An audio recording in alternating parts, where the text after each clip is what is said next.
Assalamualaikum warahmatullahi wabarakatuh. Desiminasi aksi nyata modul 1.4 budaya positif disampaikan oleh Wantoro SPD SD, calon guru penggerak angkatan 9 Kabupaten Banyumas. Tergerak, bergerak, dan menggerakkan. Desiminasi aksi nyata modul 1 berkat bimbingan dari Ibu Idawati MPD sebagai fasilitator dan Bapak Dwi Kristianto MPD sebagai pengajar praktik. Tergerak, bergerak, dan menggerakkan.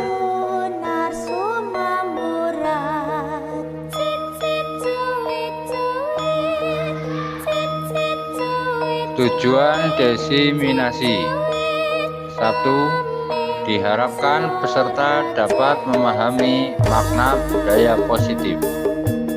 2. Diharapkan peserta dapat memahami makna kebajikan universal. 3. Peserta memahami adanya motivasi, hukuman, konsekuensi, dan restitusi. 4. Peserta dapat memahami kebutuhan dasar manusia. 5. Peserta dapat memahami adanya 5 posisi kontrol. 6. Peserta dapat membuat keyakinan kelas atau keyakinan sekolah. 7. Peserta dapat menyimpulkan materi yang telah dibahas pada desiminasi budaya positif.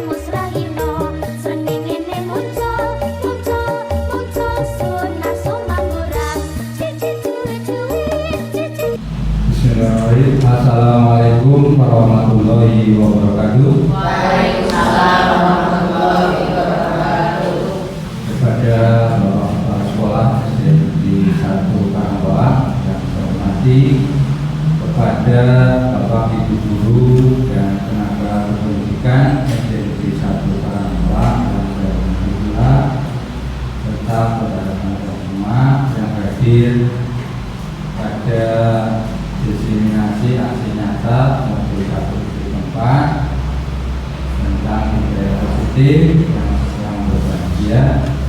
Pertama, marilah kita menjaga budaya dan bersyukur kepada Allah SWT yang telah memberikan rahmat serta hidayahnya bagi kita semua, sehingga pada hari ini Senin Selasa 24 Oktober 2023 kita masih bisa diberi kesempatan untuk berkumpul bertatap muka dalam rangka forum diskusi budaya positif di kelas 4B SD Negeri 1 Karangbawa. Salawat serta salam semoga tetap kita limpahkan kepada junjungan kita Nabi Muhammad SAW yang telah membawa kita dari alam jahiliyah, alam kegelapan menjadi alam yang lebih baik seperti sekarang ini. Terima kasih atas kesediaan Bapak Ibu pada desiminasi aksi nyata modul 1.4 budaya positif yang disampaikan oleh Pak Wantoro SPD calon guru penggerak angkatan 9 Kabupaten Banyumas dengan moto guru penggerak, tergerak, bergerak, dan menggerakkan. Ini adalah aplikasi kita dari pembelajaran pendidikan guru penggerak PGP angkatan 9 yang telah mencapai modul 1 dan sekarang kita sudah memasuki di modul 2. Semoga saja di tahun-tahun yang akan datang rekan-rekan dari SD 1 Karangbawa ada yang lolos menjadi calon guru penggerak. Intinya setelah mengikuti kegiatan dari awal sampai modul 1 ini selesai, pola pandang dan pola pikir khususnya untuk diri saya pribadi itu sangat luar biasa dengan mengikuti kegiatan ini. Ternyata selama ini, selama pembelajaran yang saya berikan kepada murid, pada anak didik saya, setelah mengikuti pendidikan guru penggerak, memang banyak sekali perbedaan itu yang akhirnya memang dengan mengikuti pendidikan guru penggerak ini dengan melihat pada filosofi pendidikan Ki Hajar Dewantara. Memang filosofi ini dengan menyesuaikan antara pendidikan yang bertumbuh, pembelajaran yang bertumbuh pada anak dengan menyesuaikan kodrat alam dan kodrat zaman. Ya, seperti biasa, kebiasaan saya seperti ini. Kalau ketika meeting di Zoom maupun tatap muka itu pasti mengeluarkan pantun. Kadang pantunnya juga banyak yang tidak nyambung. Yang penting saya baca 1, 2, minimal yang dengar itu nyengir. Kalau enggak ketawa. Tempat pembuangan sampah di Bantar Gebang. Aduh, aja. Jalan jauh badan sehat dan kuat. Kita semua warga SD Negeri 1 Karangbawang selamat berjuang dan tetap semangat. Semangat pagi. Luar biasa. Alhamdulillah. Seperti itu kan ya? Semangat pagi. Luar biasa. Alhamdulillah. Itu 10 menit pantun. Dan alhamdulillah dapat gelar Raja Pantun. Next. Ya, oke. Matikan dulu. Coba biar kita semangat ya. Berdiri. Iya. Oke. Ready. 1, 2, 3.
Tujuan untuk denominasi pembelajaran pada kali ini yang pertama, diharapkan peserta dapat memahami makna budaya positif.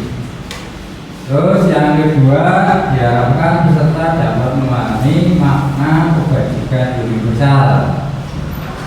Yang ketiga, peserta memahami adanya motivasi, hukuman, konsekuensi, dan restitusi Yang keempat, peserta dapat memahami kebutuhan dasar manusia. Yang kelima, peserta dapat memahami adanya 5 posisi kontrol. Yang keenam, peserta dapat membuat keyakinan sekolah. Seterusnya yang terakhir, peserta dapat menyimpulkan materi yang telah dibahas pada diseminasi budaya positif kali ini. Ya, itulah tujuan belajar untuk diseminasi aksi nyata modul 1.4 budaya positif. Next. Ya, yang pertama, disiplin positif dan nilai-nilai kebajikan universal.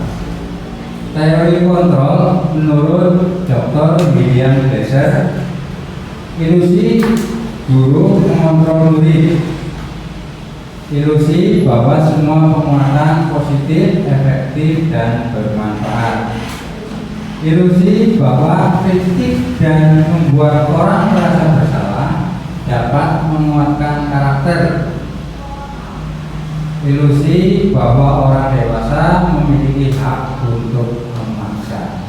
Jadi ini bagi rekan-rekan yang mengikuti PPG, LPG, atau mungkin kegiatan lain yang rajin buat PMM ya, pasti pernah mendengar adanya budaya positif, disiplin positif, dan kebajikan universal. Nah, karena di PMM itu semuanya ada, termasuk materi ajar dan modul ajar. Next. Ya, untuk disiplin positif dan nilai-nilai kebajikan universal, bagi seseorang bisa berubah dari paradigma stimulus respon kepada pendekatan teori kontrol menurut Stephen ROP. Ya, bila pada kesempatan ini nanti selanjutnya ya, kalau Bapak Ibu misalkan ada yang kurang paham tentang hal seperti ini, bisa langsung angkat tangan. Ya, kita berdiskusi bersama-sama. Jadi saya juga belum begitu pintar. Kita bersama-sama biar nanti minimal kita mengetahui apa itu budaya positif. Selanjutnya, bila kita ingin membuat kemajuan perlahan, sedikit-sedikit ubahlah sikap atau perilaku Anda. Namun bila kita ingin memperbaiki cara-cara utama kita, maka kita perlu mengubah kerangka acuan kita. Ubahlah bagaimana Anda melihat dunia, bagaimana Anda berpikir tentang manusia. Ubahlah paradigma Anda, skema pemahaman, dan penjelasan aspek-aspek tertentu tentang realitas. Ini disiplin positif yang menurut Stephen ROP. Ya, dalam melaksanakan pendidikan guru penggerak itu menggunakan alur merdeka. Yang pertama M itu mulai dari diri. Ya, mulai dari diri itu dari diri saya. Bagaimana pemikiran saya, ide saya, atau mungkin perilaku saya itu saya ubah dari diri saya. Makanya selama ini mungkin jarang atau mungkin tidak pernah mendengar Pak Puantoro sebagai calon guru penggerak mengajak teman-teman ya. Kayaknya belum pernah ya. Belum ya. Ya, kenapa? Karena diri saya sendiri saja saya belum mampu. Jadi saya berusaha mulai dari diri saya dulu. Toh misalkan kalau orang lain mau meniru boleh-boleh saja, tapi saya secara pribadi tidak akan mengajak, belum waktunya untuk mengajak. Nah, makanya kita perlu memberikan pemahaman bersama. Next. Makna kata disiplin. Ya, Bapak Ibu mungkin pernah dengar atau saya ya, disiplin. Apa itu disiplin? Mungkin ada yang memberikan pemahaman apa itu disiplin. Mungkin tekannya kasih, terus tepat waktu, taat pada aturan, sesuai aturan. Ya. Apa lagi? Ya, ternyata itu adalah bentuk contohnya. Ya, contohnya disiplin itu apa? Nah, maka kata disiplin adalah seorang yang memiliki disiplin diri. Intinya berarti Bapak Ibu tidak setuju dengan tindakan Pak Seno. Intinya tidak setuju karena mengapa? Ya, yang pertama tadi membuli, kedua menertawakan. Ya, yang kedua, menurut Anda tindakan Pak Seno terhadap IPA adalah sebuah hukuman atau konsekuensi? Hukuman atau konsekuensi?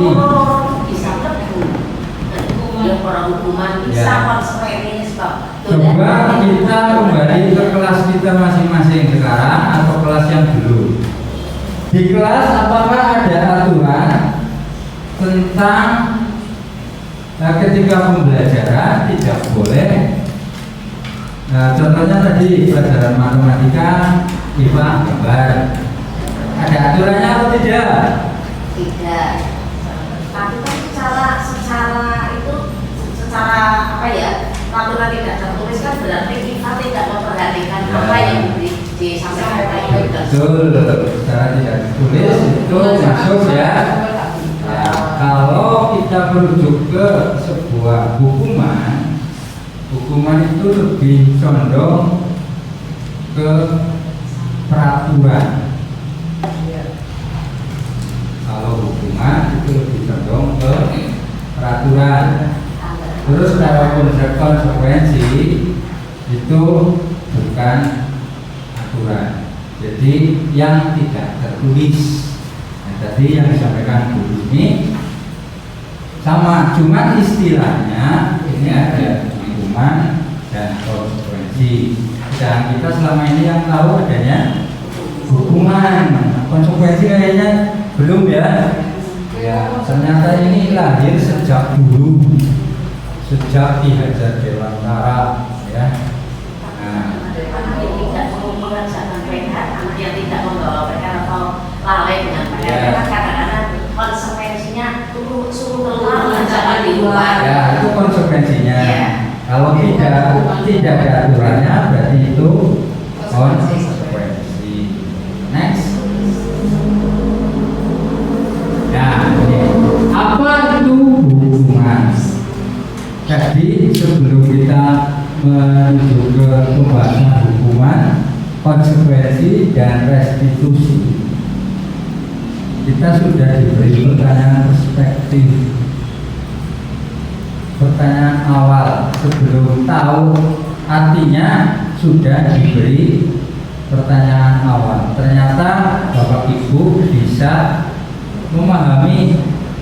Berarti memang cerdas untuk Bapak Ibu. Tepuk tangan untuk kita semua. Itulah kelebihan guru. Kemarin kita dari SD diberi gelar sama guru SMA dan guru SMP.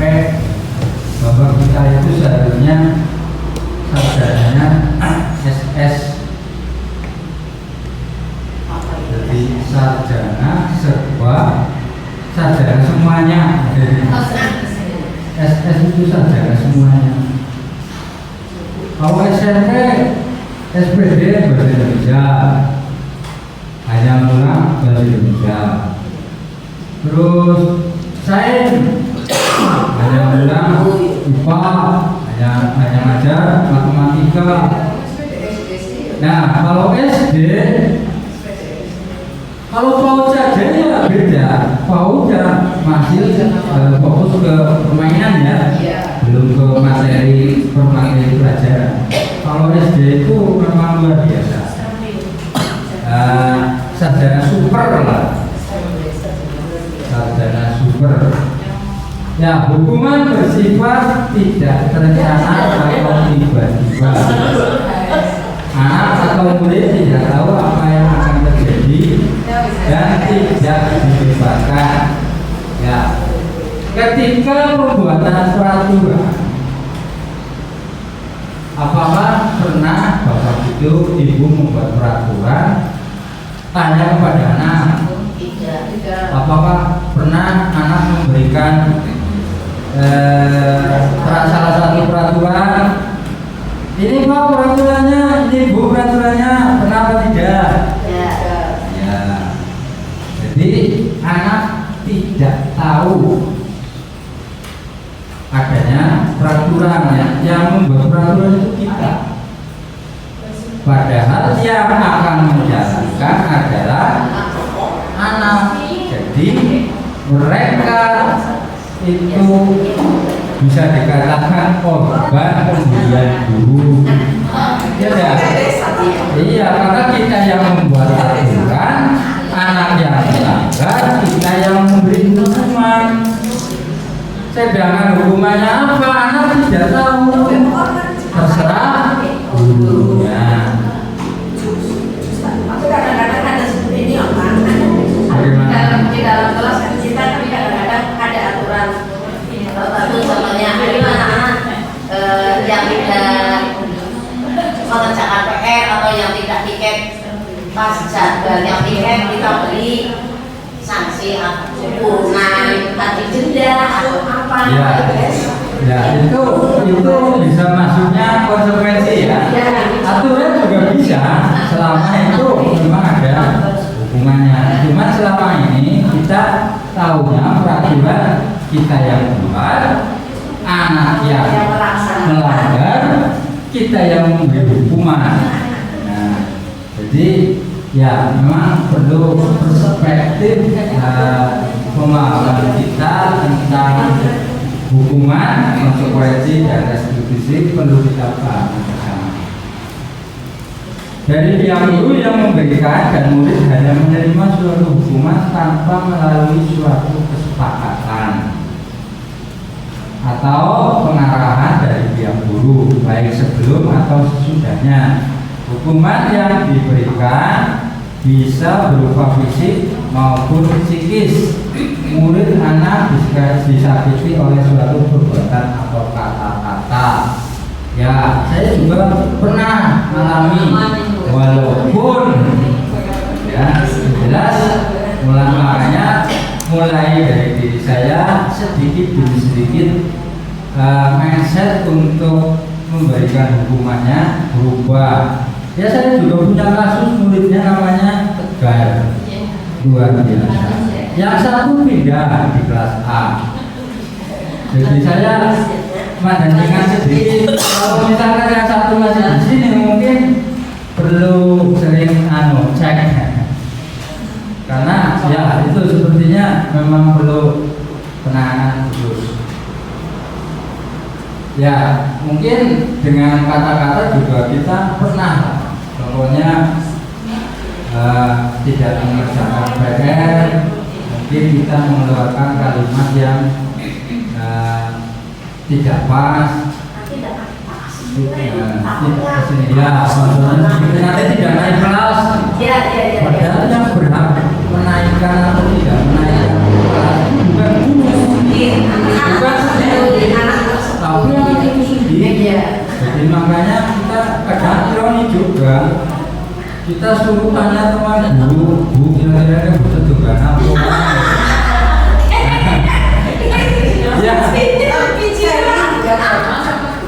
Ya itu maksudnya kita ada ya, gitu ya. Belum kita tanya ke teman sebaya.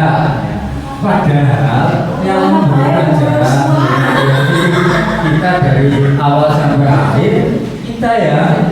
Tapi ketika munggah pemilihannya seperti buat apa ya kayaknya ya.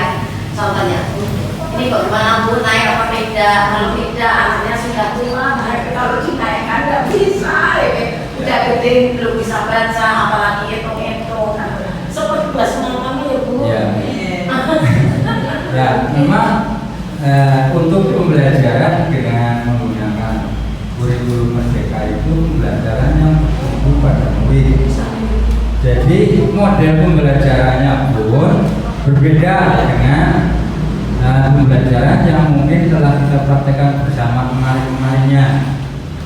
Contohnya, kita itu tugasnya sebagai pendidik adalah menuntun, ya, membimbing dengan sistem AMONG.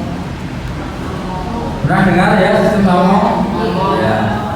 Saya dulu penelitian tindakan kelas dengan model terbimbing, dengan model pembelajaran sistem AMONG.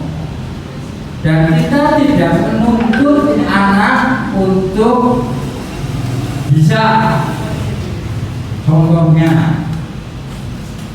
Contohnya itu misalkan si Tegar kelas 4B, dia itu tidak bisa di matematika, tapi ketika dia diberi kertas, dia cepat, gambar cepat, hasilnya bagus.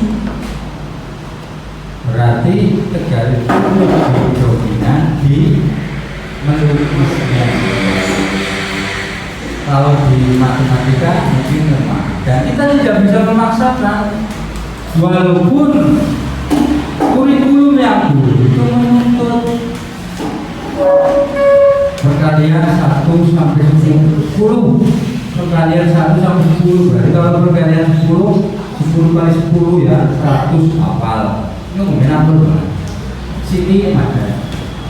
Dan terus ini Pak, nanti di kelas saya yang dari kelas selanjutnya bingung. Ya. Nggak bisa tapi tulis apapun ngomong. Ya, itu yang tadi saya sampaikan. Jadi itu bisa masuk dalam siswa murid yang berkebutuhan khusus. Iya. Jadi standarnya tidak sama dengan murid yang pada umumnya. Kayak saya sama, Tegar tidak bisa sama dengan Raffi. Tidak bisa disamakan dengan Kavin. Sebenarnya seperti itu. Dan tulisnya kan tidak bunyi, tapi semua membaca bisa. Bisa, kalau baca bisa. Nah, itu berarti dia memiliki kelebihan dengan membaca, tapi ketika berpikir contohnya seperti itu, kayak Tegar. Misalkan kalau berlari atau berkelahi cepat, kuat, tapi ketika dibully teman nangis. Nah, itu juga sisi lain kebaikan dan keburukan murid. Ya. Dan kenapa kita dalam pembelajaran itu diperlukan adanya asesmen, ya, diperlukan adanya asesmen. Jadi tes awal sebelum pembelajaran dimulai. Kalau yang sekarang itu istilahnya kalau nasional apa ya Bapak Ibu? Namanya ANBK. Ya, ANBK itu salah satunya adalah untuk mengukur sekolah, termasuk terkait dengan tingkat membaca, numerasi, keterampilan, dan lain sebagainya.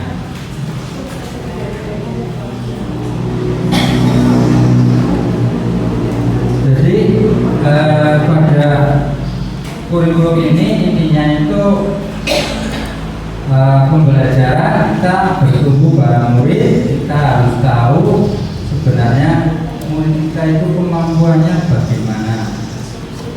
Nah, jadi kita diberi kebebasan untuk lebih bersabar. Tidak terlalu, kalau dulu kan kita mungkin guru agama ya, kelas 6 harus hafal surat Al-Baqarah, contohnya seperti itu. Ya kan Bu? Dulu saya ya SMP kelas 2 itu harus hafal. Tapi memang sampai sekarang jadi apa? Itu kelebihannya memang seperti itu. Tapi kalau sekarang itu kita harus melihat dengan asesmen kemampuan pada murid itu sendiri. Kita tidak bisa memaksakan. Next. Ya, tadi hukuman ya. Sekarang konsekuensi. Ada yang mau berkenan membaca? Bu Ida, suara emasnya. Nah, nanti Pak Budi boleh turun tangan.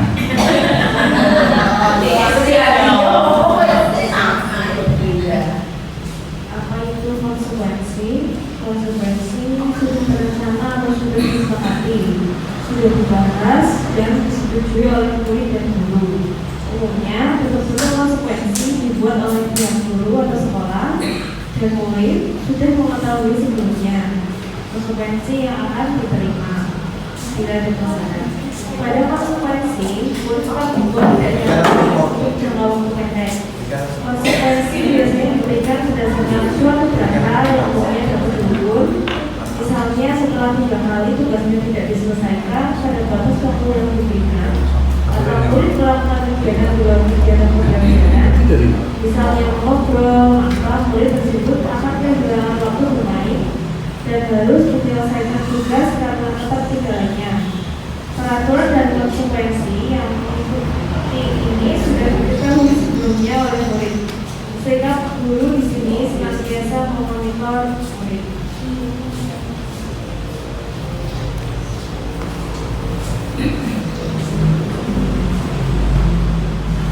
Ya, terima kasih tepuk tangan untuk Bu Ida. Ya, mungkin sebelum berlanjut, ini kebiasaan kelas B yang mungkin Bapak Ibu guru yang lain mungkin merasa tidak percaya. Kalau pagi saya menyiapkan anaknya itu bergantian. Tuh, yang kedua setelah menyiapkan itu yang mungkin Bapak Ibu bikin tidak percaya itu tanpa disuruh. Kayak saya nyuruhnya itu ketua kelas itu, yang lainnya itu kepada Pak Guru yang kadang beri salam. Anda percaya ya? Percaya Pak. Percaya apa enggak? Percaya. Banyak sangat tidak percaya. Itu ternyata apa itu? Ya, bagi diri saya pribadi, menurut saya itu luar biasa. Nah, minimal saya nyengir dan sadar diri. Ternyata enggak, kenapa anak-anak mau seperti itu? Padahal awalnya saya hanya untuk mencoba, tapi akhirnya diteruskan di gantian tablet pagi A, siang B. Itu untuk menyiapkan berdoa. Nah, itu salah satu yang ya intinya introspeksi diri saya juga. Dengan seperti itu minimal kita dari rumah emosinya tinggi. Rumah lagi di tanggal 2 berangkat sekolah. Contohnya ya misal akhirnya baru umum bagi saya misalnya baru bangun Pak, ada uang, belanja, beras habis dan lain sebagainya. Pikiran banyak, emosi banyak termasuk ya beban bagi kita, dan seharusnya beban itu tidak kita bawa ke sekolah seharusnya. Tapi kan kita orang normal ya, kita orang normal jelas ke sekolah ya. Kalau di rumah ada suatu hal yang pasti akan dibawa ke sekolah. Kalau misalkan pagi-pagi kita sudah diberi yang tadi itu pada Pak Guru yang nggak ada semangat, 1, 2, nyengir. Coba kalau datang gurunya langsung duduk terus pasang muka cemburu. Kalau cewek-cewek guru perempuan ya masalah, cantik. Terus kalau kelihatan emosinya nggak begitu. Coba kalau laki-laki juga kumisnya tebel, jenggotnya panjang, datang langsung duduk, salamnya nadanya tinggi. Coba killer kan? Kata-katanya apa? Diem. Takut apa enggak? Takut. Ya, padahal kita masuk kelas itu harus menyenangkan anak.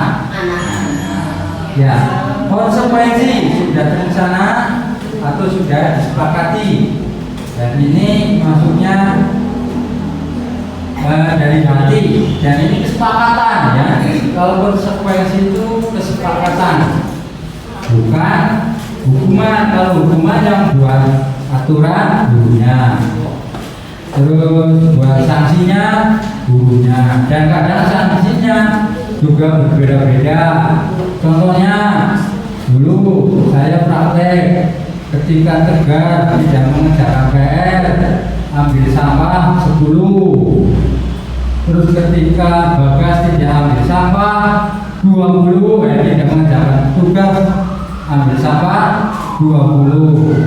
Padahal kasusnya sama, tapi jenis hukumannya berbeda. Nah itu berarti kan kalau hukuman itu yang menghukum terserah yang menghukum. Lain dengan konsekuensi. Kalau konsekuensi itu diberikan sesuai dengan rencana, dan kesepakatan kelas. Contohnya tidak piket, menulis terus meminta maaf jika berbuat kesalahan. Berarti ketika ada anak yang berkelahi, kan jelas berkelahi tidak sendiri kan? Jelas 2 atau lebih orang. Berarti ada 2 pihak atau lebih. Itu saling memaafkan. Itu salah satu contohnya. Dan itu kalau konsekuensinya itu dibuat dengan kesepakatan, bukan aturan yang dibuat oleh si pemimpin pembelajaran. Dan itu bukan hanya untuk warga kelas siswa dan murid, ya, tapi gurunya juga. Kenapa? Guru termasuk warga kelas. Ya. Kalau untuk sekolah bagaimana? Berarti warga sekolah. Kalau warga sekolah, Bok Nawis termasuk saja. Nah, Bok Nawis termasuk, apalagi Pak Sarul, Pak Fiji, terus Pak Ayet, Pak Waskoro, terus Pak Kepala Sekolah sebagai pimpinan sekolah. Itu warga sekolah. Nah, di luar yang ada di lingkungan sekolah, warga sekolah apa lagi coba? Komite sekolah dan wali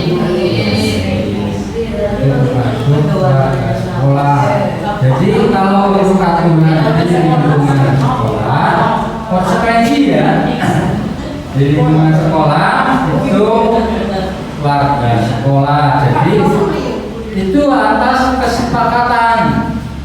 Coba kira-kira Bapak Ibu pernah mendengar aturan sekolah atau belum? Pernah?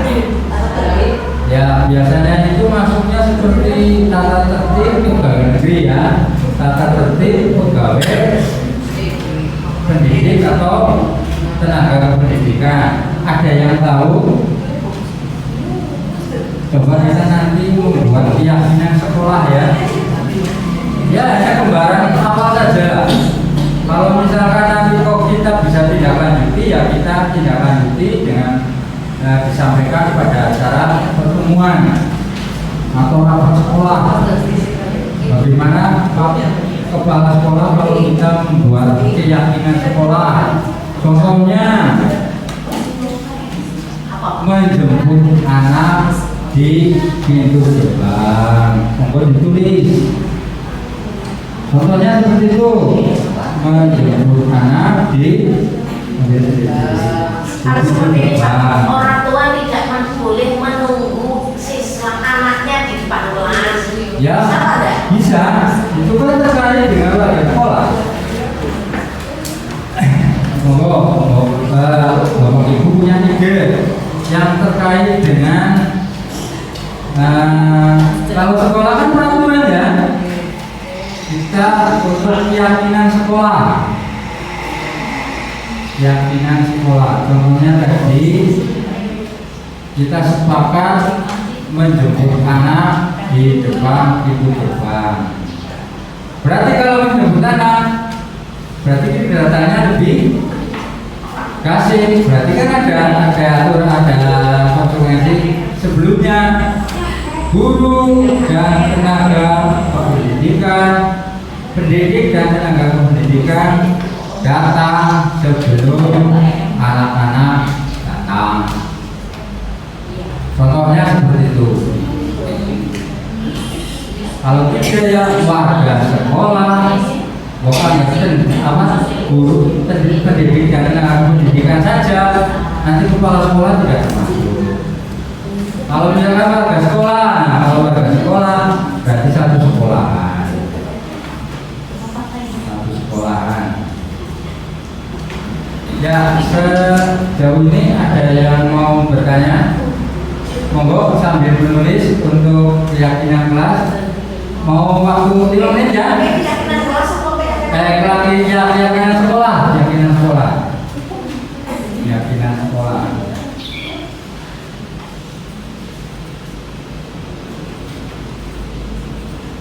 Ada yang mau bertanya boleh, kita bareng-bareng. Warga sekolah dilarang merokok. Nah, itu betul. Oh bisa. Mas gurunya. Nanti kalau kita bikin keyakinan dulu ya, kita bikin keyakinan bersama. Keyakinan itu nanti kita sepakati bersama. Tentunya ya kita harus konsultasi dengan yang punya pimpinan. Ini hanya untuk ide awalnya saja lebih dahulu.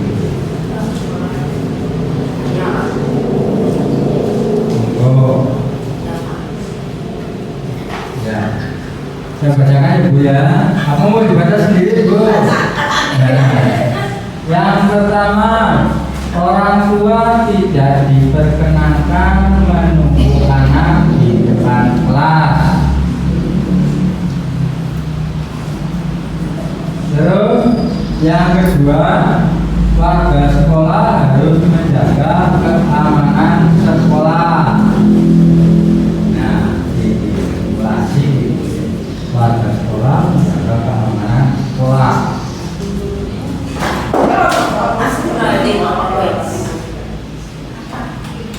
Ya, kita wajib menjaga semua barang aset yang dimiliki oleh sekolah. Cuma waktunya terbatas, tidak bisa full. Terus selanjutnya warga sekolah harus menjaga kebersihan lingkungan sekolah.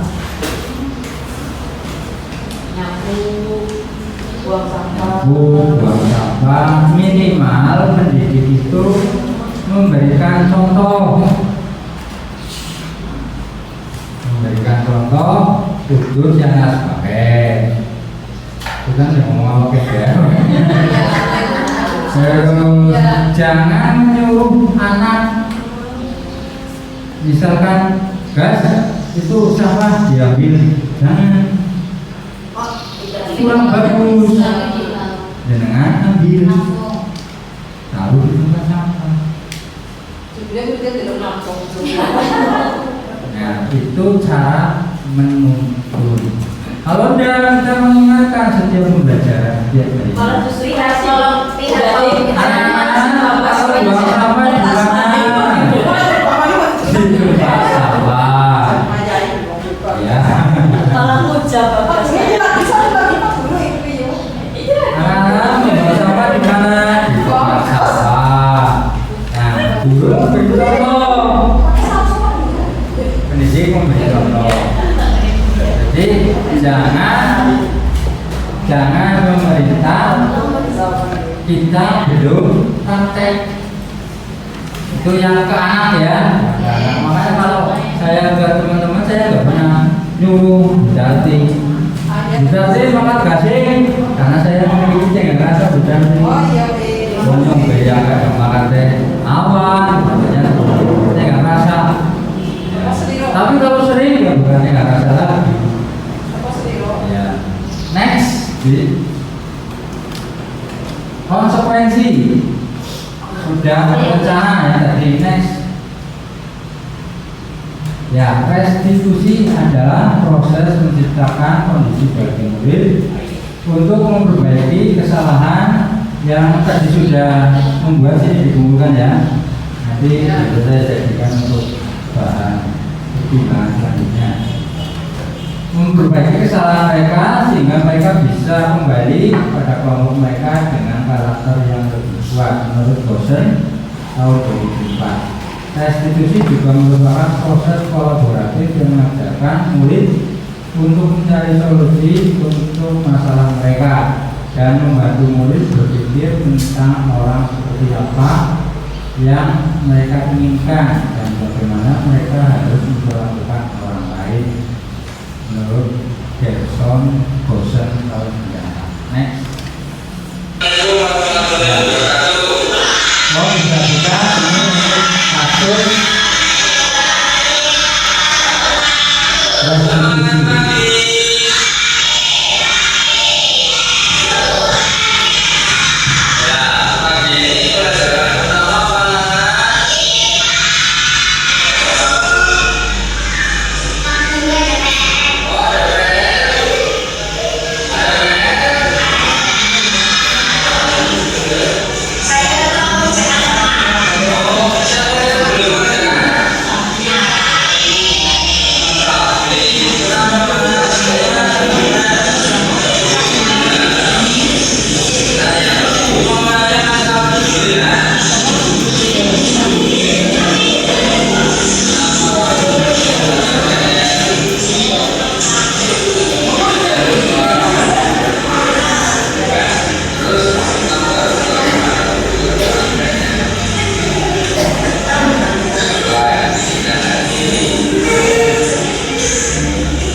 Ya, ini contoh institusi.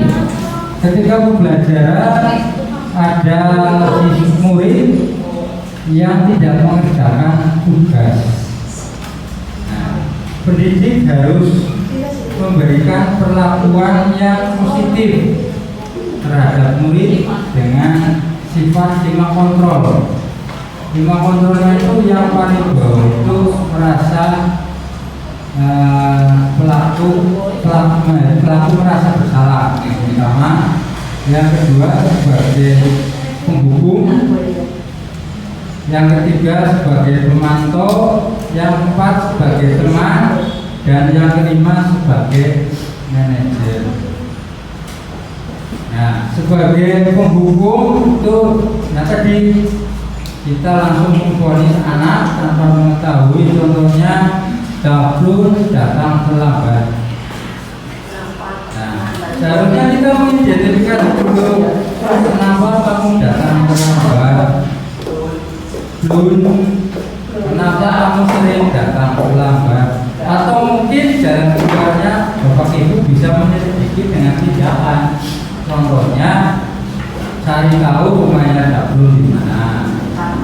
Nah, pagi-pagi yang dilakukan Dablun itu apa? Jangan sampai kita sudah menjudge anak, memberi hukuman karena datang terlambat, ternyata Dablun datang terlambat karena di rumah apa? Membantu orang tua, terus ibunya mungkin sudah tidak ada, dia masak dulu, kan jelas ya datang terlambat. Yang lain-lain pada digoncengan sama ayahnya, dia berjalan kaki. Untuk kita mengidentifikasi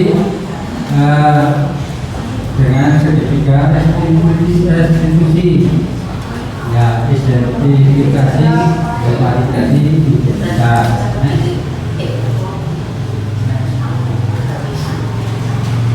Ya, yang dilakukan tadi itu penyelesaiannya apa?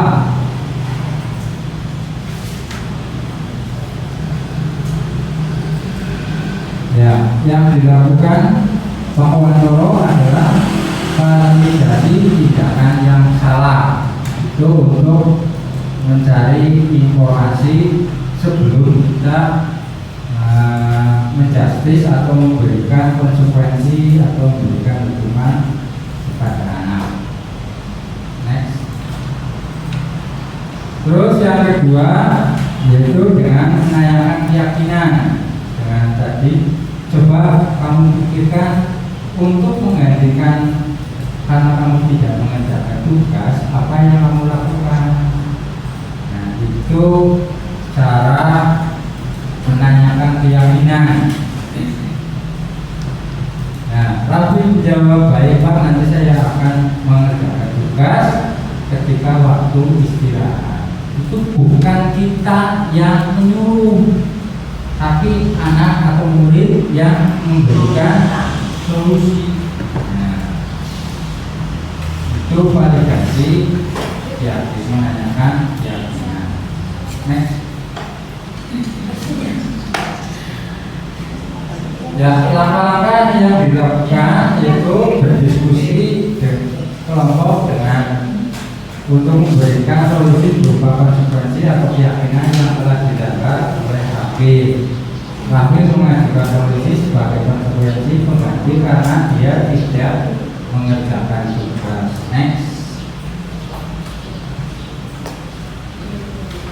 Ya, di sini yang dilakukan yang paling tinggi, paling bagus adalah dengan mengambil menggunakan manajer. Ya, kenapa kamu tidak mengerjakan tugas? Menanyakan dulu. Jadi kita tidak langsung menjustis atau menghukum atau seolah-olah anak merasa bersalah. Ya, kita sebagai pendidik itu berlaku sebagai manajer karena kita adalah pemimpin pembelajaran di kelas. Jadi kita adalah teladan di kelas bagi murid-murid kita. Jadi kalau kita memberikan hukuman, sanksi atau mungkin apa, jelas akan membekas dan sangat sulit untuk dilepaskan. Contohnya saya, walaupun sudah lebih 10 tahun, 20 tahun ya SD sampai sekarang, saya masih ingat hukuman yang saya terima. Nah itu kan salah satunya ya. Ya walaupun itu menurut saya baik karena pada saat itu, kalau sekarang dengan mengikuti filosofi pikiran dia dan dewanta, adanya kodrat zaman dan kodrat alam kita sekarang berbeda dengan alam zaman kita dulu masih kecil ya. Dan next.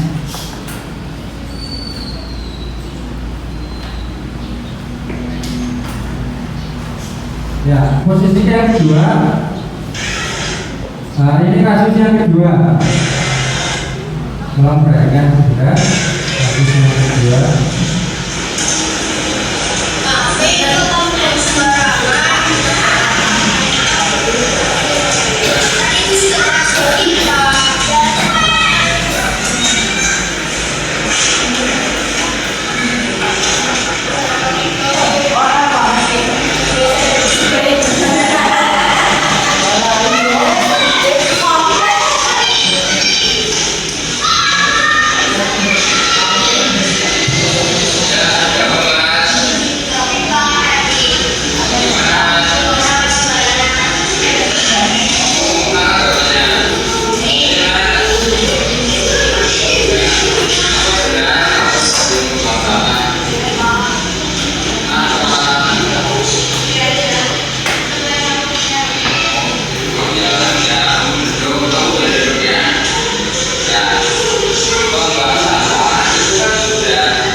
itu contoh teater juga ya.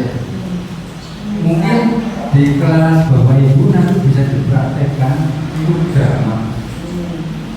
Itu tanpa skenario, hanya saya menunjukkan alurnya seperti ini, tidak tertulis dan anak juga tidak menulis. Ternyata punya bakat. Rafif, ya itu ya salah satu yang ternyata kalau kita kemarin mempelajari misteri fenomena gunung es ya, itu 12%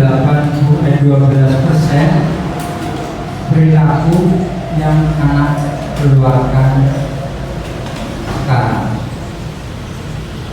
Jadi perilaku anak yang kita ketahui itu hanya 12%. Padahal 12% itu menuju 100% kurang berapa?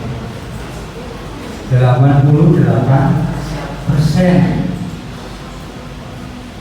Jadi ternyata kita itu masih punya banyak kesempatan untuk membuka siswa. Ternyata kemampuan siswa itu masih 88% yang tersembunyi.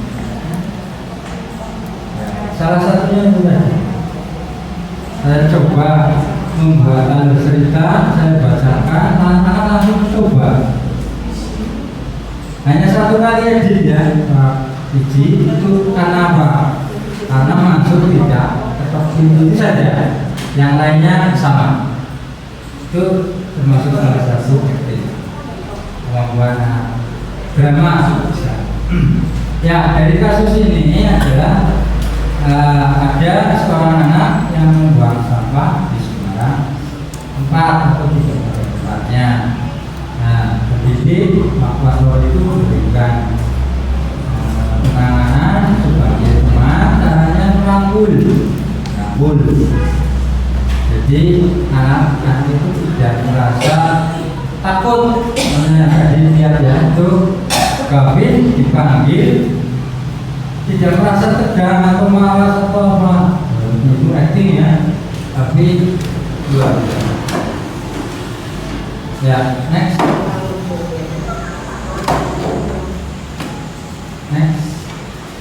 Ya, lanjut.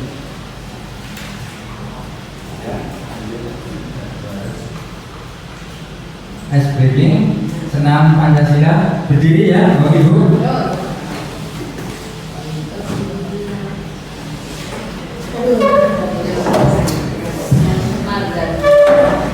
Ya, yuk, main enam semangat. Ya, dalam main.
Ya, cukup, terima kasih ya.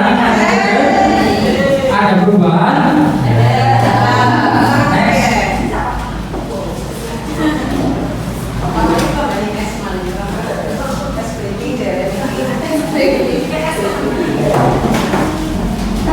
Ya, kebutuhan dasar manusia itu ada 5 kebutuhan dasar manusia. Yang pertama, kebutuhan untuk bertahan hidup, kasih sayang dan rasa terima kasih. Yang ketiga, kesenangan. Yang keempat, kebebasan. Yang kelima, penguasaan. Next.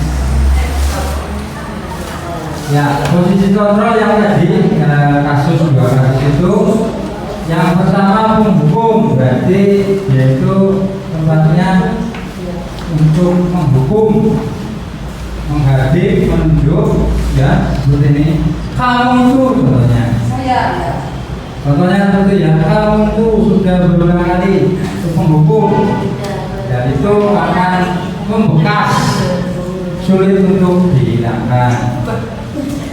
Terus yang kedua, membuat orang merasa bersalah, berceramah, malu itu dosen dolanan kertas, menulis kertas, gurunya ngomongin, sedikit lah dosennya.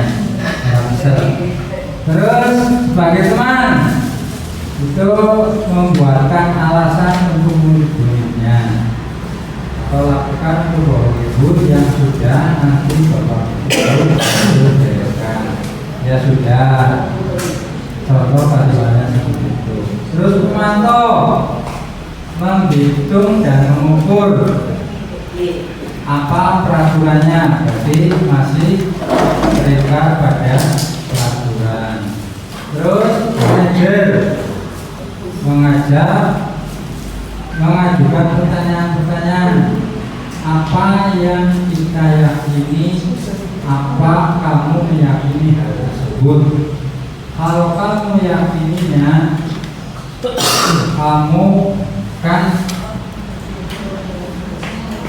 kamu memperbaikinya, ya, dan seterusnya. Itu kita untuk kontrol diri ini masuknya di manajer, ya macam-macam. Kadang kita di lapangan ya bisa sebagai penghukum, bisa membuat merasa bersalah, atau sebagai teman. Contohnya tadi saya rangkul ya, walaupun itu masuknya itu bisa ya berhasil, cuma tidak maksimal. Terus merasa membahagia. Next. Ya, mengapa keyakinan sekolah atau keyakinan kelas? Mengapa bukan peraturan kelas atau keyakinan atau peraturan sekolah? Ya, intinya di awal tadi sudah dijelaskan kalau peraturan sekolah jelas itu lebih memaksakan, lebih mengikat, ya, dan itu lebih ke satu arah. Hanya guru yang membuat aturan. Ketika anak membuat kesalahan, anak tidak dilibatkan dalam konsekuensinya atau resikonya ya, resikonya berbuat salah, anak tidak tahu atau tidak mendapatkan. Next. Ya, mengapa keyakinan kelas, mengapa tidak peraturan kelas? Ya, itu tadi sudah. Terus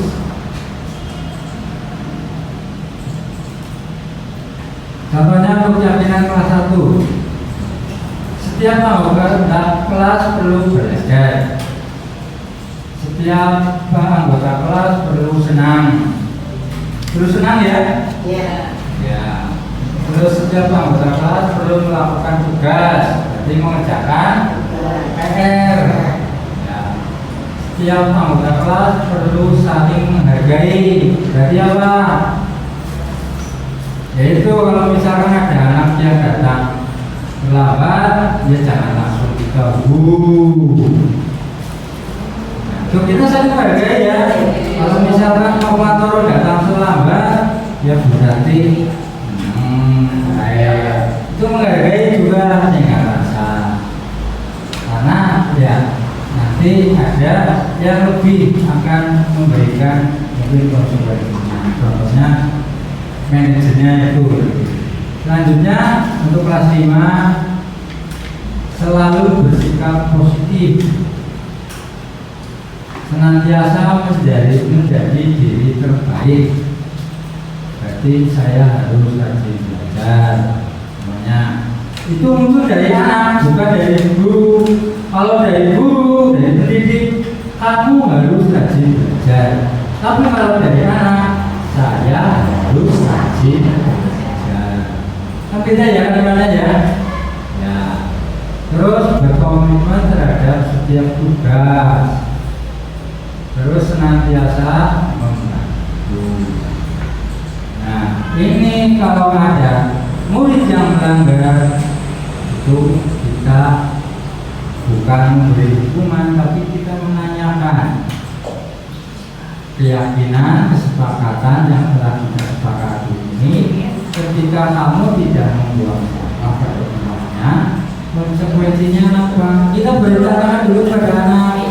Jangan langsung kamu tidak membuat apa, tempatnya kamu harus ini. Itu namanya menjustis, ya, menghukum. Tapi kita tanyakan dulu anaknya, karena kesepakatan keyakinan kelas itu dibuat bersama, bukan dibuat oleh guru. Ya, next. Ya, jadi kita sudah membuat keyakinan sekolah, sudah terkumpul. Next. Ya, segitiga restitusi, ya. Restitusi adalah suatu proses dialog yang dijalankan oleh guru atau orang tua agar dapat menghasilkan murid yang mandiri dan bertanggung jawab.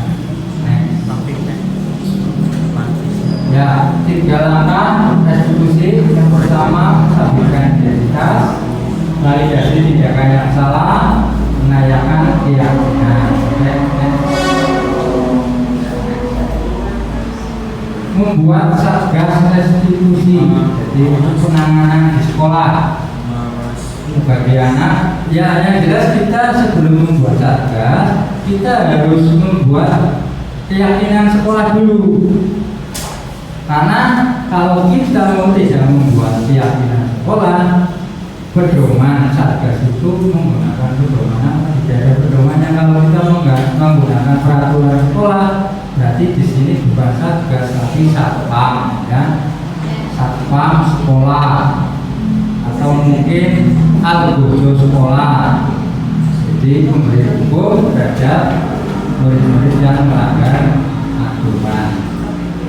Ya, mungkin nanti kita bisa tidak lanjuti pada pertemuan yang akan datang untuk membentukkan satgas dengan bapak kepala sekolah dan sekolah yang lain. Next. Ya, next. Rancangan sudah ada, jika nanti kita tidak. Nah, ya, next. Ya, dari materi yang kita bahas tadi, mohon kepada teman-teman, bukan ada yang mau menyimpulkan dari materi yang telah saya sampaikan. Bisa ditulis ya kesimpulannya. Ya. Bisa ditulis atau mau disampaikan secara lisan? Ya, tulis. Next, terima kasih. Saya mohon maaf apabila dari awal sampai akhir untuk penjelasan tentang hukuman, konsekuensi, restitusi, terutama untuk budaya positif. Mohon maaf bila banyak kesalahan dan kekurangan. Kami sampaikan terima kasih sekali lagi. Ya, aplaus untuk kita semua. Ya, sekali lagi tepuk tangan untuk warga SMP 1 Karawang. Kita selalu kompak, mari kita maju bersama untuk negeri dan murid-murid kita semua. Saya akhiri. Bila banyak kesalahan kekurangan, saya akhiri. Wassalamualaikum warahmatullahi wabarakatuh. Waalaikumsalam warahmatullahi wabarakatuh. Merdeka! Sini orang aku pantun bukan. Kesimpulan desiminasi. 1. Hukuman lebih tertuju pada satu arah saja yang disampaikan oleh Ibu Delviana SPD. 2. Dalam membuat keyakinan kelas harus melibatkan warga kelas yang disampaikan oleh Ibu Ismiah SPD. 3. Penanganan kasus perundungan di sekolah hendaknya menggunakan posisi kontrol sebagai manajer yang disampaikan oleh Bapak Sumarno SPD. 4. Sangat perlu adanya satgas restitusi untuk penegakan dan penanganan perundungan di sekolah yang disampaikan oleh Ibu Lisa Damayanti SPD SD. 5. Suri teladan guru kunci pelaksanaan budaya positif di sekolah yang disampaikan oleh Ibu Ika Indah Kurniasi SPD. 6. Pendidik hendaknya memiliki tenggang rasa yang disampaikan oleh Ibu Oom Sarifah. 7. Warga sekolah hendaknya harus konsisten menjalankan keyakinan sekolah yang disampaikan oleh Ibu Nur Indah Lestari SPDI. 8. Budaya positif sangat tepat untuk ditindaklanjuti yang disampaikan oleh Ibu Nuriandani SPDSD. Kesimpulan diseminasi lanjutan 1. 9. Perilaku yang baik dari pendidik akan ditiru oleh muridnya yang disampaikan oleh Ibu Atikoturohmah SPDI. 10. Kerjasama yang baik dapat mendukung terlaksananya penerapan budaya positif di sekolah yang disampaikan oleh Bapak Kapolres Supana. 11.